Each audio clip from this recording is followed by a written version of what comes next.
reporting live from Seabrook, New Hampshire on the original Chick bricks. This really isn't that bad. Hang on. It's not really a lot of moisture in the air. See, it's very fluffy and light.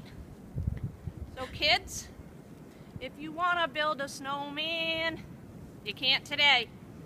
Light, fluffy snow. Winds are picking up. We still have the rest of the day today. We'll come back out for an updated total. This is Pam Hope reporting live from Seabrook, New Hampshire.